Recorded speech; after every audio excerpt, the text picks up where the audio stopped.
All right, many thanks for staying with us. You're still on State of Affairs. My name is Kweku Timen. We're bringing you updates of happenings around the business circles. It's now time for us to get into that analytical mode. And of course, I do have some star analysts right here in the studio. This evening, we're just focusing on inflation. Indeed, at 19.2%, are we to believe that inflation would hit a single digit somewhere around 2017? And that's government's target. Tonight, we would want the analysts to project into the future so we can hazard, indeed, if this is a possibility. It's an election year, of course, the November polls just around the corner. Government spending around this time, the impact on the economy. You could be connecting directly to inflation. We'll tend to look at other developments as President Mahama moves around his tour. He tells us that the economy is resilient. Indeed, is Ghana's economy really resilient? I've had people get back to me and say, hey, Kweku, the banking sector has not performed well. It's a reflection, but it's not for me to say.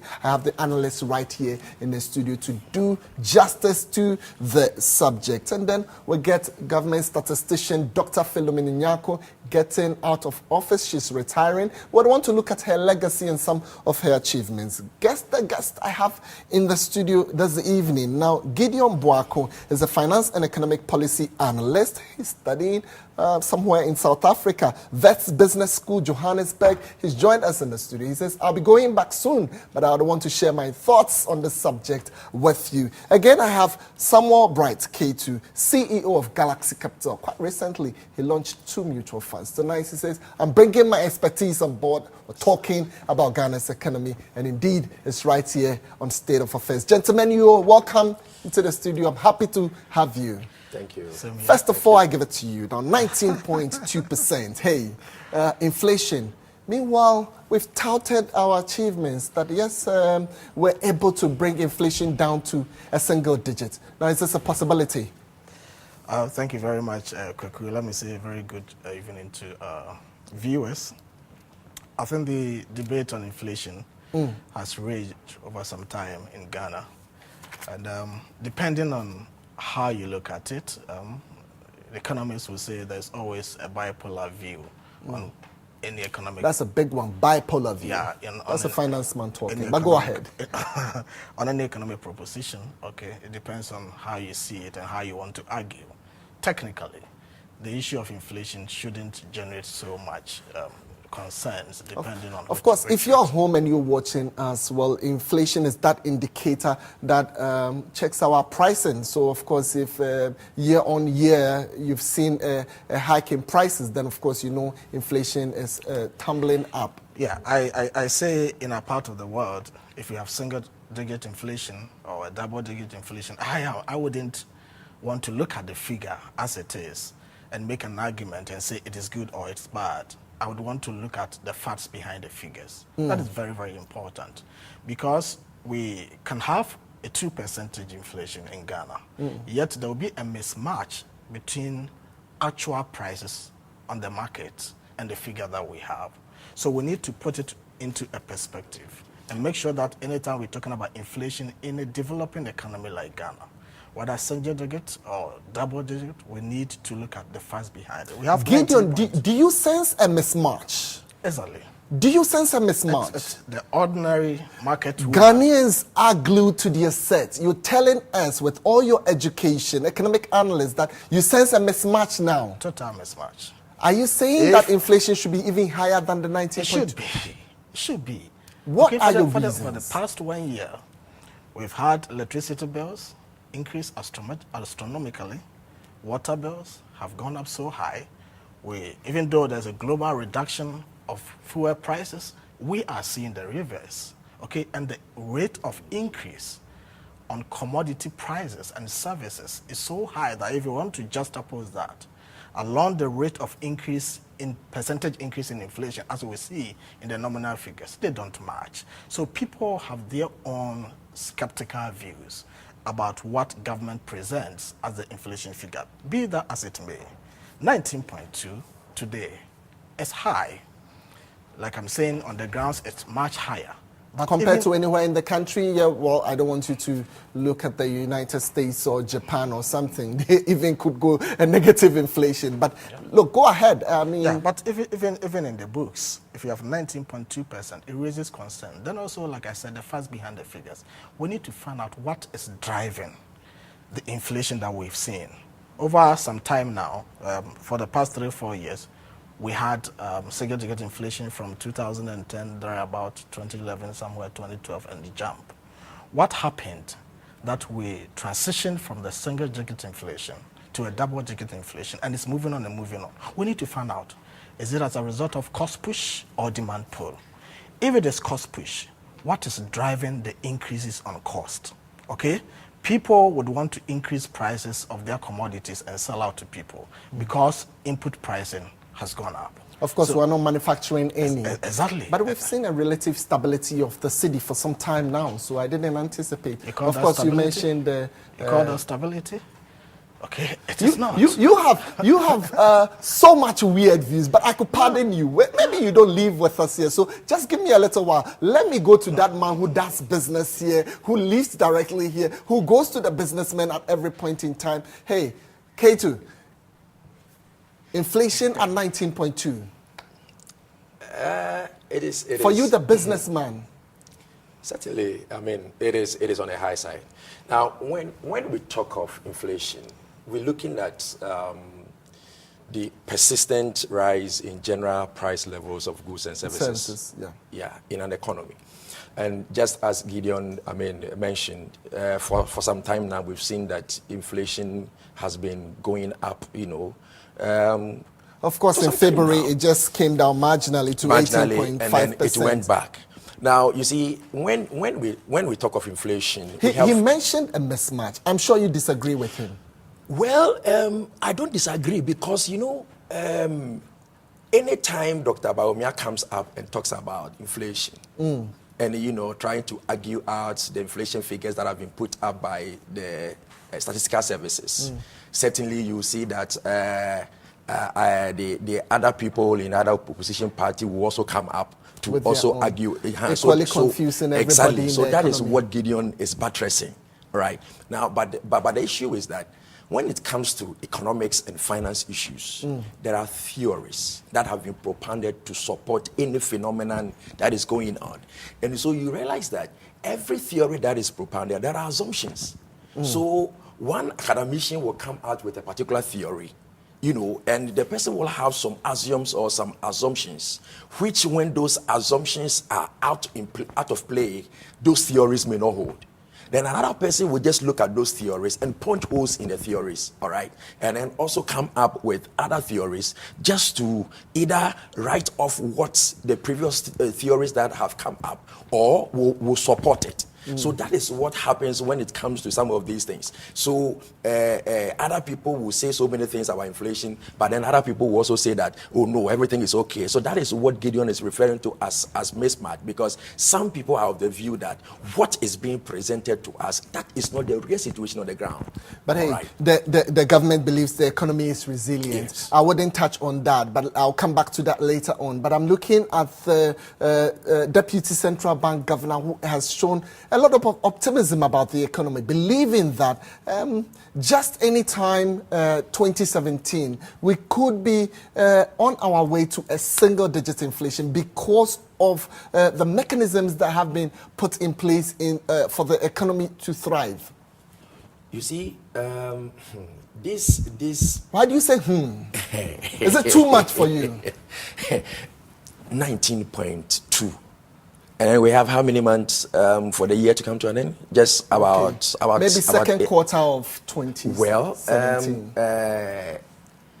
he was not specific. There is nothing impossible anyway. But then it's impossible. How long has this inflation been within a single digit range? There has been a possibility. I mean, 5 years back, I think we moved into. I'm not getting my facts right, but you knew it was a single digit. I know. I am not doubting during that fact. the late president's. But the issue is this: looking at the period that we find ourselves in, you mentioned earlier on, we are in an election year, and we know that every election year is characterized by government pumping more money. You have a into president who has said that we are going to be moderate with our spending. We're gauging the fiscal consolidation. We are on track. The economy is resilient. Do you call it a joke? Oh, well, the government has come up with certain policies, which for them, the government thinks that those policies are going to work. Yes. All right. Those are the reasons why he's saying, I mean, he said what he said. And so we are here. As he mentioned, recently we've seen, prices of energy, water, utilities skyrocketing, fuel prices going up, okay? And then, all sort of things. Now we see that in our pockets, people are always complaining, okay? Now, the reality is this. Why do you say people complain? I mean, this is on State of Affairs. I mean, you go out there, source funding. Of course. When you go, do people complain? Of course. What are they saying? Of course. Things are not easy. Even sometimes, people that previously used to give you funds to manage, now they don't get it for you. Right? So as a fund manager, you are in difficulty. It's a challenge, my brother. It is a challenge.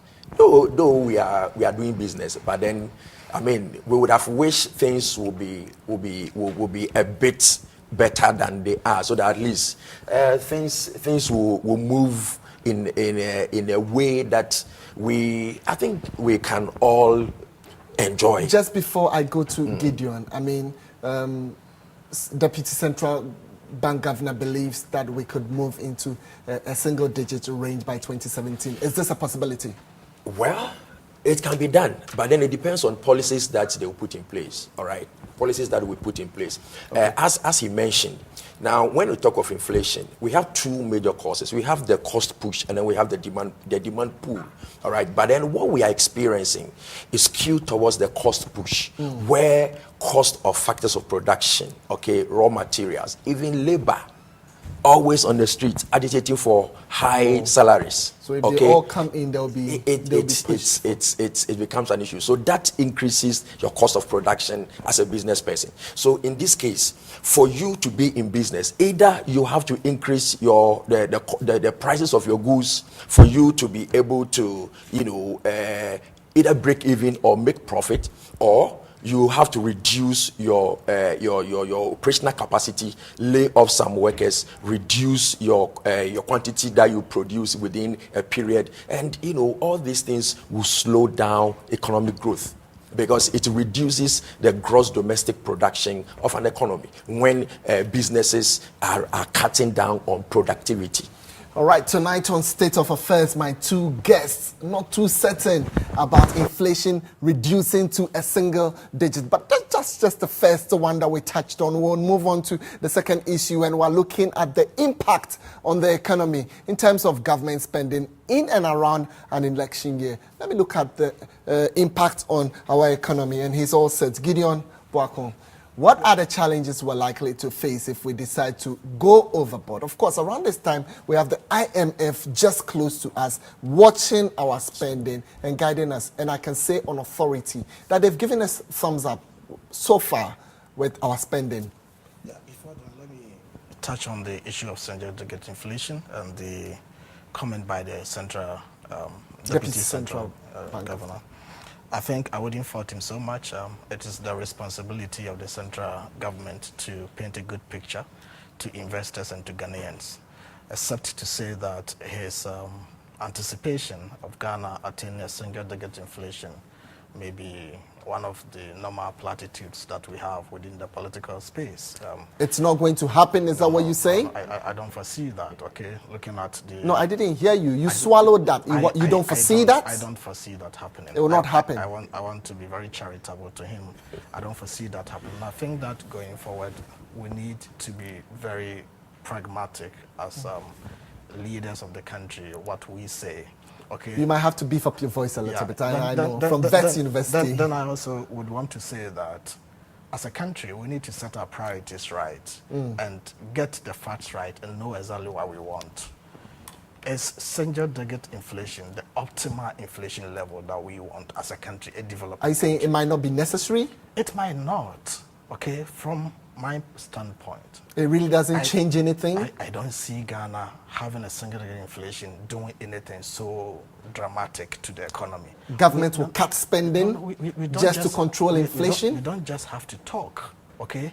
The central bank should be able to sit down and do proper analysis. But that's what the Monetary Policy Committee is doing. You see, let me They tell are you something. meeting Let me at tell least you every something. quarter. There's a simple relationship in economics between inflation, the sustained increase of prices of goods and services, and interest rate, whether it is lending rate or cost of borrowing or whatever.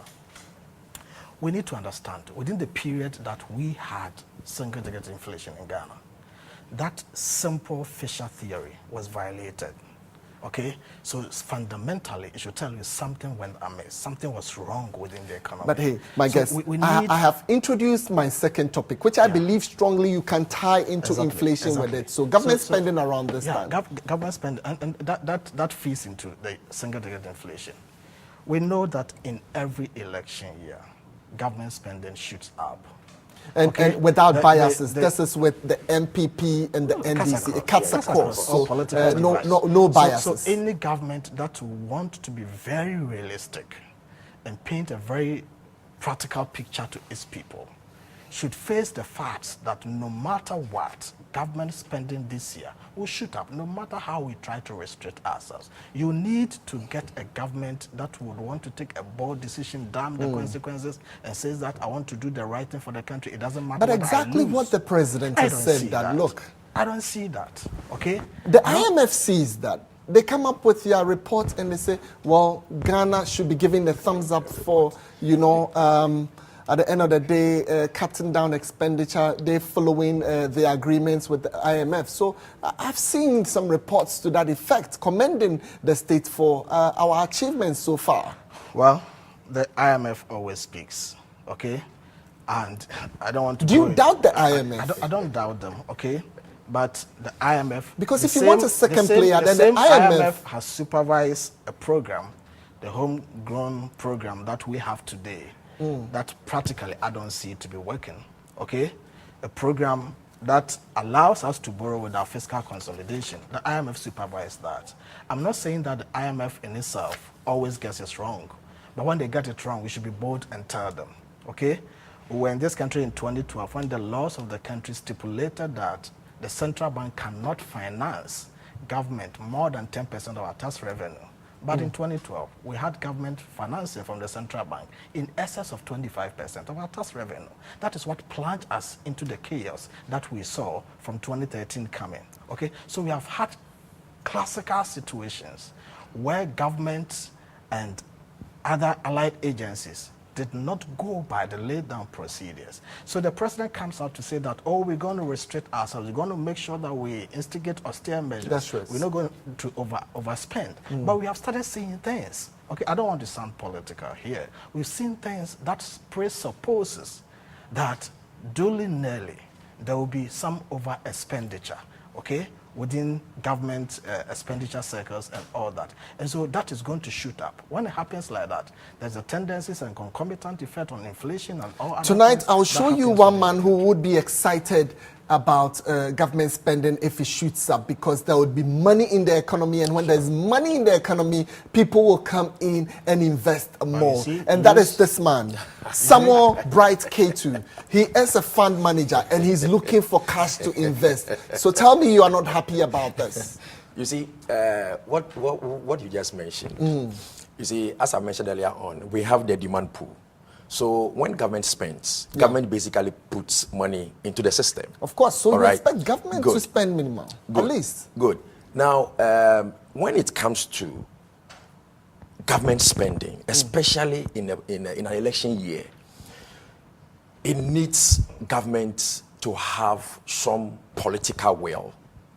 Because, you know, if you don't go out there to construct the roads, you don't go out there to construct the roads, build hospitals and the schools and all those things. It means the voter is watching you closely. Exactly. What have I gained over your term of office? Exactly. And so every government. So we are not talking about only the NDC government, but like you mentioned earlier on, it cuts across. It's cut across. Previous government, you notice that every year during election year, anytime there is election year, that is where you see all manner of infrastructural projects being financed. And when these are done, contracts are awarded, people are employed, raw materials that are used in these development projects, they buy them from, some are bought locally, others are imported. So all these people who are involved, they receive some income.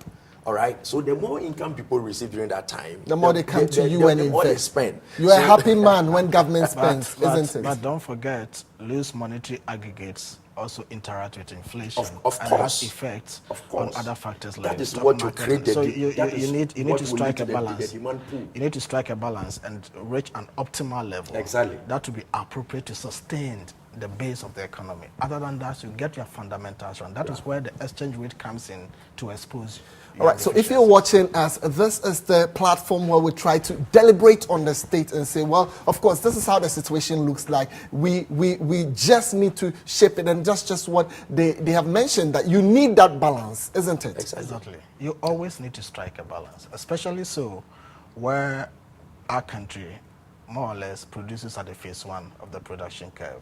At the phase one level, we don't have enough infrastructure, okay? And so the very few people who are in the system are choked within the system. It's just like trying to have a plantation within a pot, okay? If you put one seed of maize in the pot, it may thrive. The more you add and add and add, then marginal productivity, you add to your debt. diminishing productivity. The debt to excessive. GDP. So we need to expand the economy. Okay. We need to expand the base. But expanding also means we need to spend. That's right. At what level of expenditure can we have optimal, growth that we expect that will not be detrimental to the sustenance of the well-being of the economy? That is always a critical issue, and government needs to focus and look at the books, look at the practicalities, and make sure that policies that are instigated are policies that can be sustained over time. In our part of the world, we come out with policies just to satisfy our political interest, okay? And within a short time, those interests wane. People don't get the satisfaction and utility declines. They don't get what they are supposed to get over time. So we have a policy that comes in just for a short time, policy to go that social way, buy things for people, feed them, instead of trying to Gentlemen, work out I'm issues tempted that to will say, let's go a little bit political, even though this is a business platform. But let's just educate the electorate that if we decide to overspend, if we decide to give you money to vote, if we inject money unnecessarily into just the voting part, and I've been in other countries where you don't even hear about voting. Everybody goes in just there, you just do what you have to do, you vote for the person, and there's no noise about it. In Ghana, it's a total different story. You expect to see the chief, you expect to see the next person, you expect it to trickle down. The chairman is supposed to come over and beg you and give you rice and everything before you go in and vote. If we overspend around this election period, what are the detriments we would go through? Let me start with you. Yeah, it is unfortunate that our political system has been turned into something of this nature, where people will want to be given some money before they can vote. It's amazing. So in a way, people are selling their conscience. People are selling their authority or their rights. The fact is, how much? You see? So what I think that we need to do, like you are saying, we need more education. We need to get the people to come to a level where they appreciate that it is not what you are going to take from the politician, but it is you analyzing situations critically. But unfortunately, how many people are able to do such discerning, decision making, where they know that we're looking at the reality, we're looking at facts, we're looking at what issues. Information are you bringing Exactly. me that would convince me, that will make you Unfortunately, the level of education in the country, how many people, what is the percentage of the population that, are level-headed, that can do some of these analysis. I don't doubt Ghanaians. I'm sure critically we all understand what is right. So let's just move on and check. If we decide to overspend, if we decide to inject excess funds into the economy just for this voting period, the risks that we stand to face. Yeah, I think Kwaku, the risks are dire and people know. Okay, it's not as if people don't know. People know that if government decides to overspend, and more especially during election year, a lot of the over expenditures do not go into productive sectors. Yeah. That's a critical issue. We are spending, but we are not spending into areas that we can generate revenue. We are spending into bread and butter issues. We are spending into issues that will let people feel excited and get a drive to go out there and vote for me. And so, like, when we were young, we heard the stories of people buying cocoa and pots and stuff. Which one did you mention? People buying what? Cocoa, I don't know how to put it in English. Okay, just to let them vote for them. Okay. To some extent, I wouldn't blame the voters so much, because some of them do not really understand the matters. Some of them too, when you are hungry, somebody wants to give you food, you will take it. Yeah.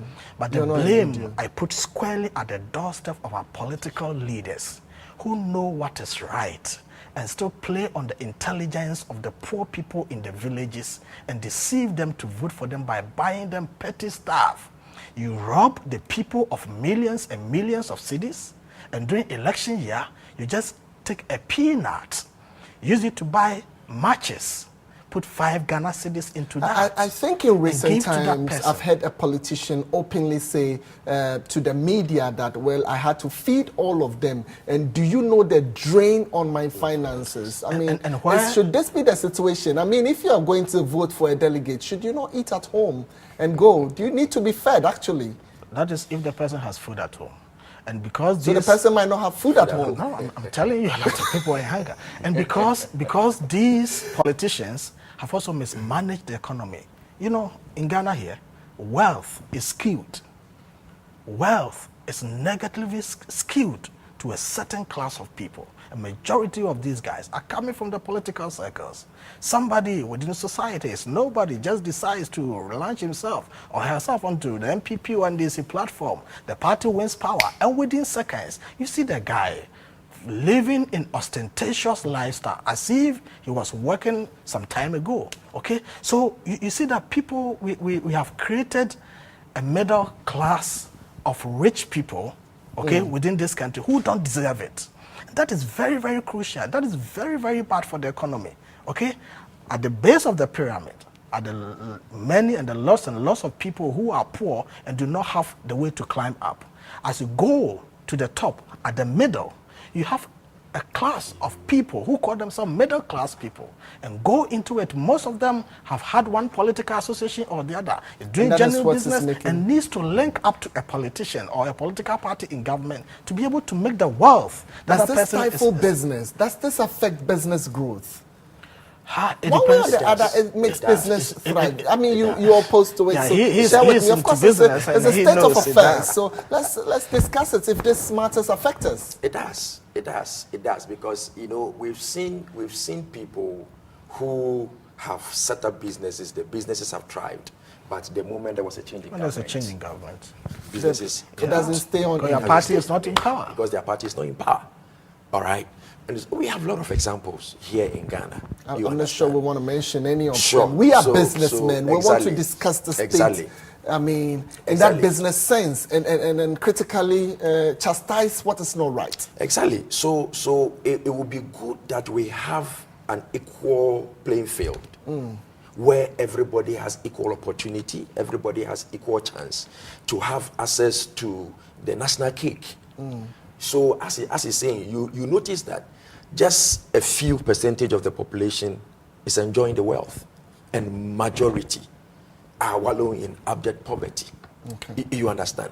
And so it would be good if certain policies are put in place to ensure that the national wealth or national cake is equally shared among every Ghanaian, so that everybody will have equal access to it, whichever form that it takes. every Ghanaian should have access. But I can dare say that if there's a hospital today, it's for every Ghanaian. If there is something available from Maslow, it's towards every Ghanaian. So I don't understand how you want to single out some group of people and say, well, some people benefit more. I can understand your point, but the state has made it clear that all opportunities are not for a particular group of people. If you are a Ghanaian and there's a university, you equally have the opportunity to apply. If not, your family member does.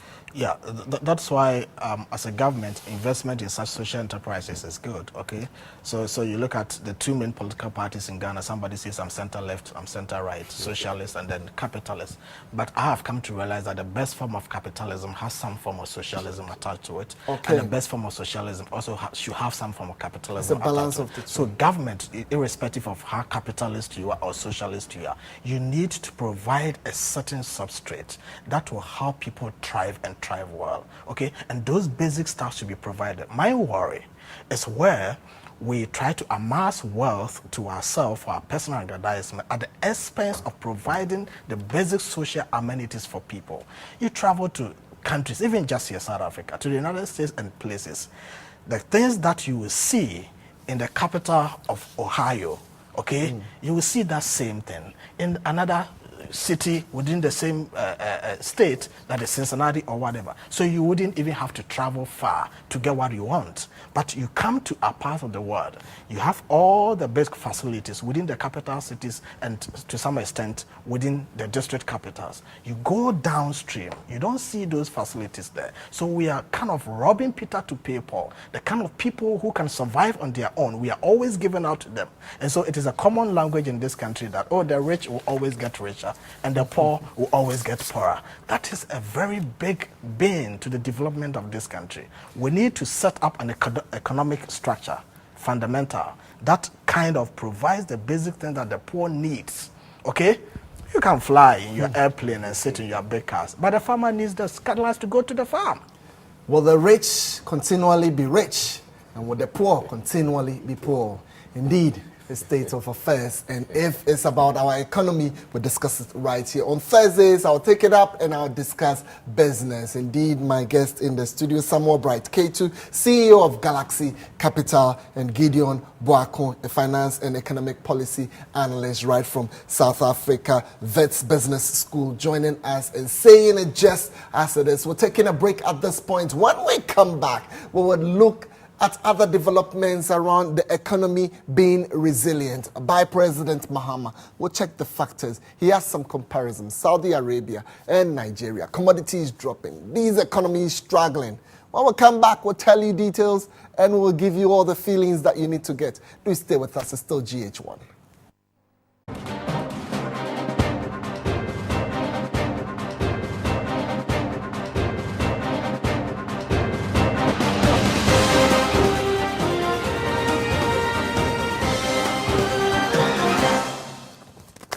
Right, so many thanks for staying with us. It's still State of Affairs, and we're looking at Ghana's economy today. We're facing the business angle of it. My name is Kweku Temin, and indeed I have some guests in the studio. We're moving on to our next topic, and the president on his tour around the country has said that Ghana's economy is resilient. Now, he gives some facts that I will share with you. He looks at the commodity prices and tells us that world over commodities are dropping, and it's made countries like Saudi Arabia. He's also looked at Nigeria and openly said that these economies are really struggling. But when you look at the IMF projection on Ghana, there is a growth potential. Well, we're looking about 3.4% growth and the like. So those are the facts out there.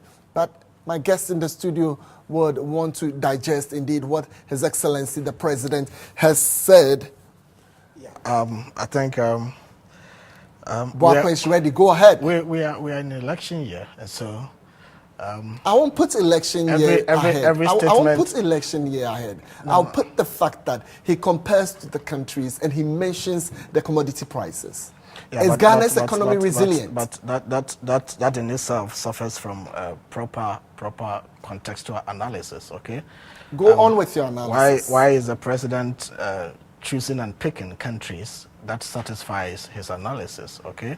There are countries that are also thriving well. What kind of commodity are we basically into? We are into gold and cocoa. Why wouldn't the president, crude oil too, why wouldn't the president compare us with Cote d'Ivoire, which is just nearby, and that is also dealing into cocoa, and still they are also making it, okay? But major commodities in general have seen a setback. I mean, it's not only crude oil. The commodities market 2015. I appreciate the fact that the slump in commodity prices right. has had a telling effect on a lot of economies, okay?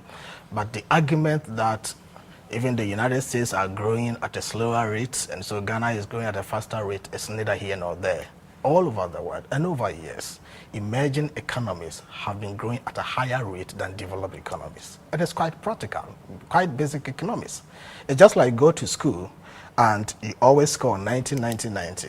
And your friend always scores 20, 20, 20. There's a higher propensity for you to increase from 20 to 50 the next semester than the person who scores 90. The highest you can go is just to increase by 1. So if you look at economies that are wide open, that are developed already, have higher GDPs per capita, like the United States, UK, it is difficult for them to grow. And so growth rates in emerging economies over years has always been higher than developed economies. So to say that, oh, America even grew by 0.3%, and so if Ghana grows by 4%, Ghana is doing well, you haven't said anything. You need to quantify that and put it in real terms. What kind of figure are you talking about based on your past performances and then past growth rate? That is where there ought to be, the analysis ought to be. So on the balance of probability, if Ghana is growing and Ghana's economy is resilient, we would want to see that within key certain factors within our economy, and it should be incestuous within the Ghanaian context. The kind of comparisons we make these days, I get worried at that, okay? There isn't much homogeneity across countries. What pertains to Ghana is not the same that we have in South Africa. There's a lot of heterogeneity issues. So we need to put it within context. If the president says our economy is resilient, what was the past growth rate and what is the current growth rate? Okay? You can only be resilient if your past growth rate is at worst equal to your current growth rate. Ghana has equally seen the setbacks that all those major economies have seen. Look, we are an oil-producing country. We pegged our budget according to some revenue we were going to rake from the oil sector. Yeah. Indeed, it didn't happen. At one point in time, we had to go for a supplementary budget. This time, they have not come yet, and only God knows why measures that were put in place, reasons why they were not able to come in. But you can see even from the bond market that they've revised their strategy to look for money elsewhere and indeed raise taxes and the like. So strategic measures put in place. Maybe you will give me a little while, but I try to look into the reasons why His Excellency might say that. But let me come to you, Samuel Bright Ketu. Indeed, is the economy resilient at this point? You see, can we withstand the shocks?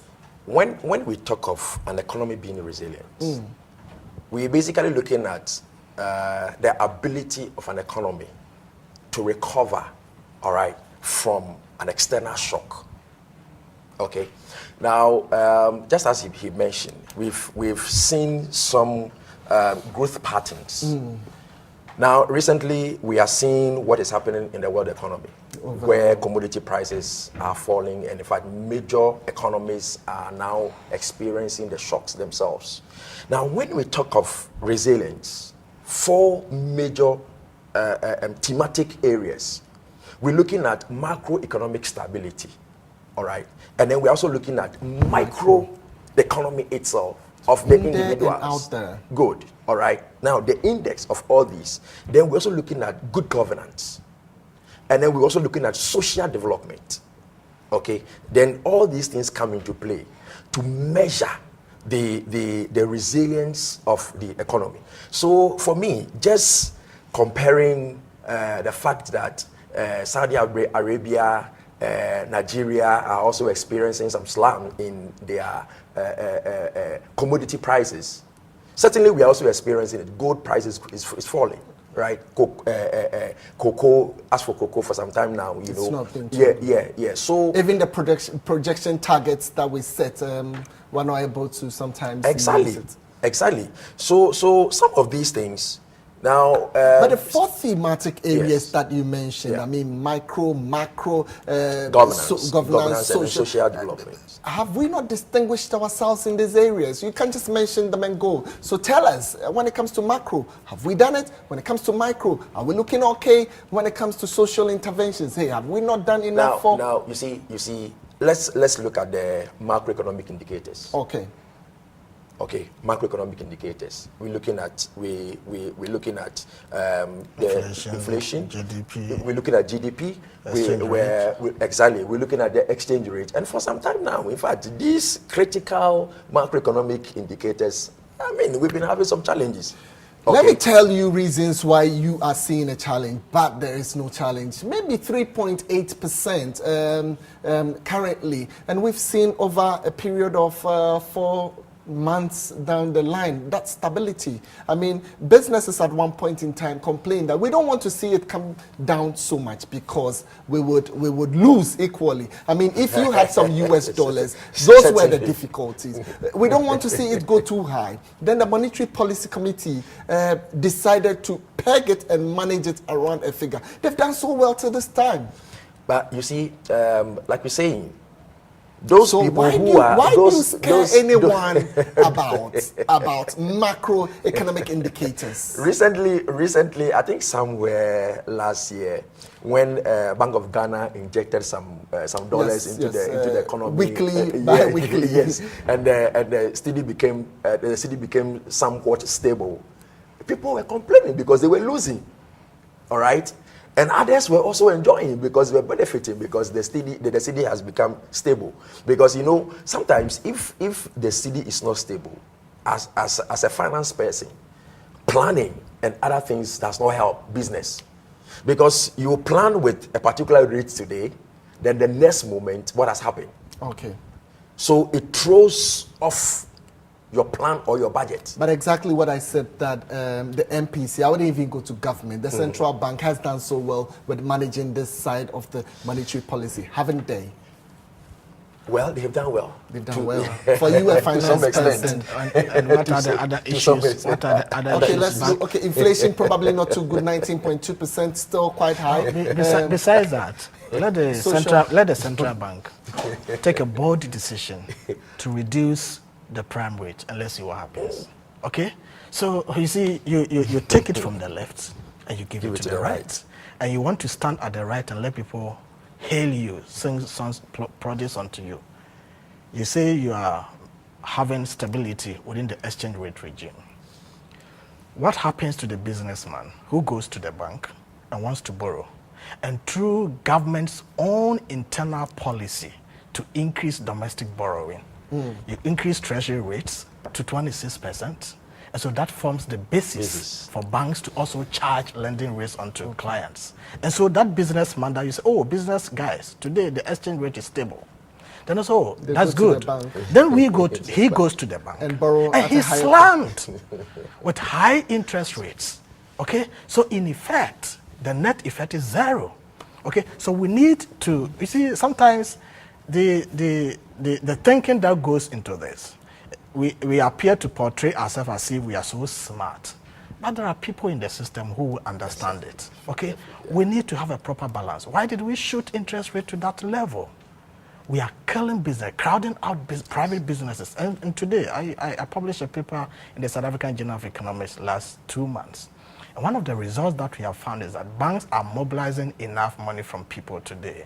But the kind of mobilization that they have, they don't dispense it as loans to private individuals, rather give it to government, to treasury bills. So the bank, are you saying the banks are just relaxing and investing in government treasuries and the risk is not too high? Is that what you are doing? Some of you go out there and mobilize funds. Would you invest in government rather than the businessman? My brother, I can even tell you for a fact that the rate at which you go and borrow is even higher than what you are going to give. I mean, in terms of you putting it into government treasuries, all right? It's even higher. So at the end of the day, you borrow at a high rate, and then people are not even coming to borrow the money from you. So you have to find something to do with the money. That is why banks are struggling. Financial institutions are especially. Of course, this morning I had a call. Somebody just comparing it to the banks and say, if an economy is resilient, it tells from your banking institution. Yes. Can you help me with that information? Just break that interpretation to me. Certainly, because as he's saying, if interest rates are low, okay, it will help people to go in for facilities from the banks, and they will be in the position to do what? To pay. All right, but if the rates are high, they are not able to go. Those who will master the courage to take the risk and go pick the loan at a very high rate too, the repayment becomes an issue. One simple measure, or let's say two simple measures of determining whether the economy is thriving or not doing well, is to look at the exchange rate and the interest rate. Interest rates. Now, if they say exchange rate is okay, look at the interest rate. Any government that is surviving and doing so well will not borrow from the KYU person. Okay? What government is doing now? Government has not borrowed from the That is what government is doing. Government has not borrowed from the KYU. That is what government is doing. Have you seen them go to the government? Okay, government of Ghana incentivizes people. Okay? Oh, bring me money. Kayaye, Cocoa seller. When you finish selling, go to the bank and say you're buying treasury bills. Why? Because I've increased the treasury bill rate. It gives you an indication. It is an asset test on the performance of the government. It gives you an indication that the government is so in need of money, it is in trouble. Created the and so until it borrows from the Kayaye, it cannot survive. That is what we are seeing. Okay, so we are borrowing from Kayaye. People go to sell cocoa and we are borrowing from them. The person goes to the farm to get a little money, sells plantain, and government says, oh, don't use that money to go into any productive venture. Don't go and set your own business. Come and deposit that money at my doorstep as a government, risk-free. I am not going to default. I'll pay you 26% at the end of the year. And so you strike the quarterly rate, you're getting somewhere around 6-point-something%. Everybody will feel comfortable to do it because in such an economy, even if you invest in productive ventures, your real rate of returns are low. And so you can't make returns. You can't even break even, let alone going to pay the loans that you procure from the bank. So it is so comfortable to lend the money to government. Government crowds out businesses. And in effect, no production in the country. And the concomitant effect is reduction in employment and increase of unemployment. Because when the private businesses are not surviving, how do they employ? All that they need to do is to use technicalities, downsizing, Tonight you've really given me some vets vocabulary. I mean, that's the second biggest university in and around Africa, and it's located, is it in Joburg? Yeah, in Johannesburg. All right, okay. So it's an election year. November polls just around the corner, and we have that election pollster always joining us on State of Affairs and telling us some few things or some few highlights that we need to get. I'll switch to Beneficent shortly for that update.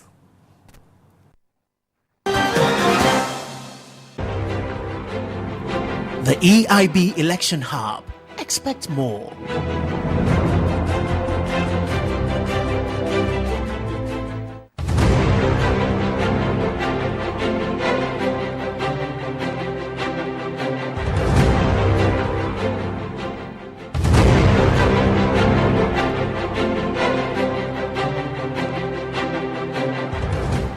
Yes, the Eastern Bridge. First, let us give you some election results to show why people say that. In 2004, the MPP President Kufuor got 60.3% in the Eastern region. In 2008, first round, Nana Akufo-Addo was the candidate. It dropped to 57.1%. And in 2012, it dropped further to 56.3%. Yes, Eastern region is the most diversified in terms of the ethnic groups that reside in the region. Achim make up 17.8%.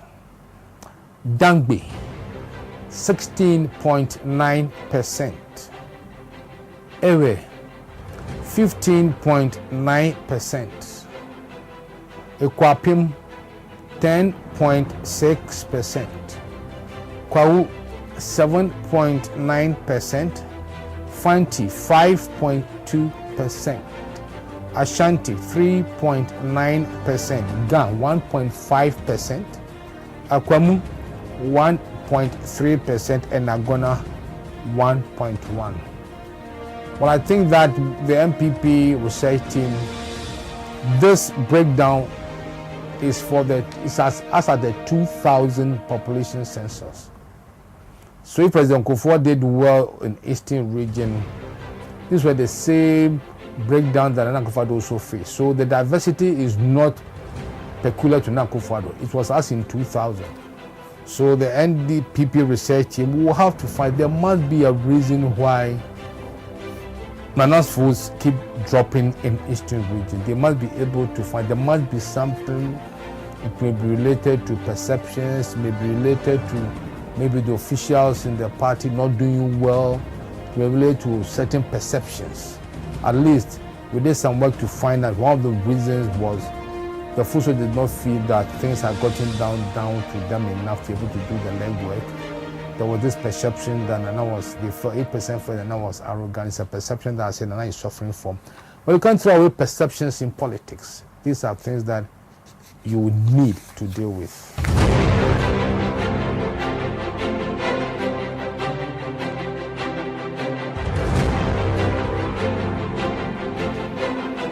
Yes, we see it's a misconception because if you learn the census figures, it's not true. When people will say, oh, the 3 Northern region, their population, how many are there in the 3 Northern regions? It's a misconception. Because the impression is that if the 3 Northern regions, all the ethnic groups have been locked up, then you can't travel down south. What we've done, if you have this book, if you go to page 2 and 3, you would see, in trying to address the issue of regionalism,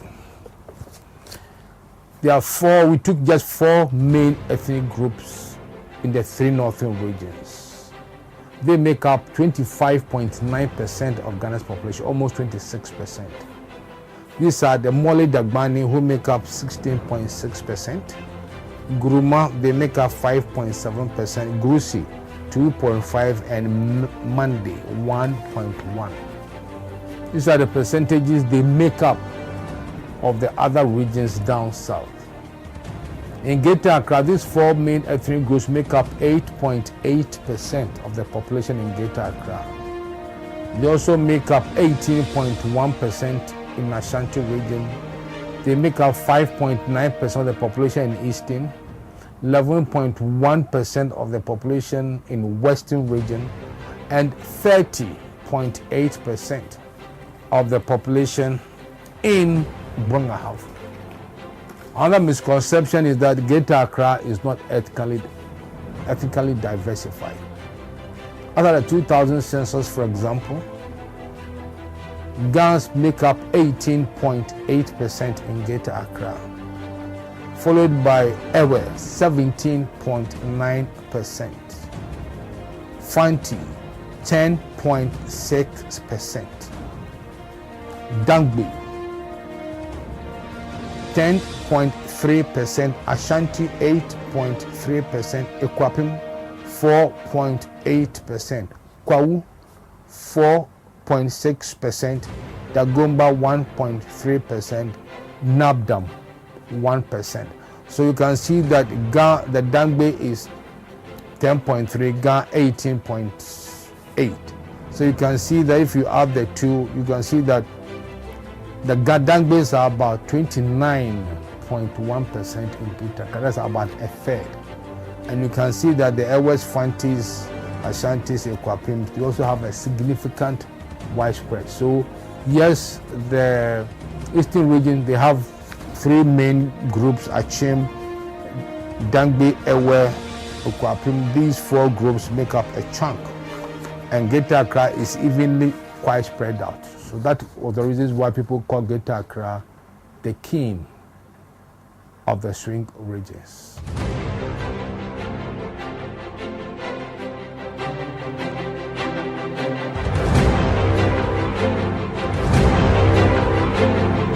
The EIB Election Hub. Expect more.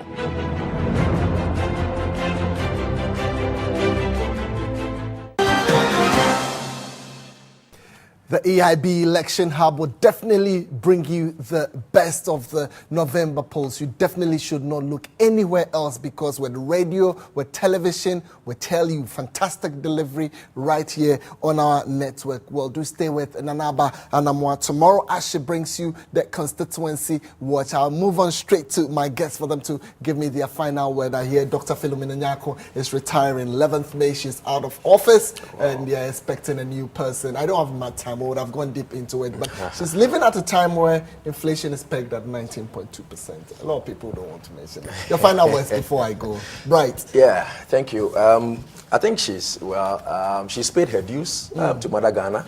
She served Mother Ghana, and so we wish her well. As she's going on retirement, she should go and enjoy her life, and then at least she should just rest, because she's worked so hard. Now, the new person coming, for me, I wish he or she looks at the methodology in calculating the inflation, what goes into the basket, or the commodities, or the food items that and other things that are considered. If that can be looked at critically, I think it will help in trying to get the best, or the at least accurate inflation rate. So I think that is that. Yeah, I wish her well. Next person you have a tax from, right? Gideon. Yeah, I think I can also add my voice to wishing her well. She's our mom. She came to serve the country, and she served well. You might not be okay with everything that she did, but I think one thing I can remember her for is that in 2012 there were written concerns about the base year that we used to calculate our inflation. I think Dr. Baumia made a lot of noise about it, and I agree with him perfectly, because we couldn't have been in 2012 and calculating our inflation using 2002 as the base year, and so that was revised, and that is when we began to see that single-digit inflation was now jumping to double-digit. Okay, so like my brother said, people have also raised concerns about the basket of goods and the weightings of goods that we have in the basket. If you have something like cheese in the basket of goods, something that Ghanaians don't consume so much, and it has a higher weight than maize. So apart from cheese, what do you expect? It becomes an anomaly. So the items you should find within the basket of goods should be items that are quite local. Ghanaians use them more. Okay, and they should be given higher weight. It's only when it happens like that that we can have accurate measures of inflation. And the figure, when it comes out, you realize that indeed this figure reflects what happens on the grounds, and all of us will be happy with it. So I think the new person coming should do well to make things right for Ghana. Yeah. All of us will be happy. Final words of Gideon Boakun. He's a finance and economic policy analyst. He's studying in Wits Business School. He's in Johannesburg. He is trying to get his PhD. Soon we'll call you, doctor. When you get it, just come to us first, EIB, and we'll celebrate you. Indeed, I have the CEO of Galaxy Capital, Mr. Samuel Bright K2. Samuel Bright K2, you did launch 2 mutual funds quite recently. Not mutual, one mutual fund and one the other one. I won't talk about it, just see my managers. But we're grateful that you made time for us, and I would really say that we're sincerely grateful that you spent a lot of time. For you, my viewer out there, you are the one I celebrate, because you spent a lot of time with us tonight, and indeed you made this program a success. A state of affairs tomorrow. Nanaba Anamwa will join you with Constituency Watch. You should trust that we are the best at what we do. My name is Gov'T, and a very good evening to you. We'll see you same time tomorrow.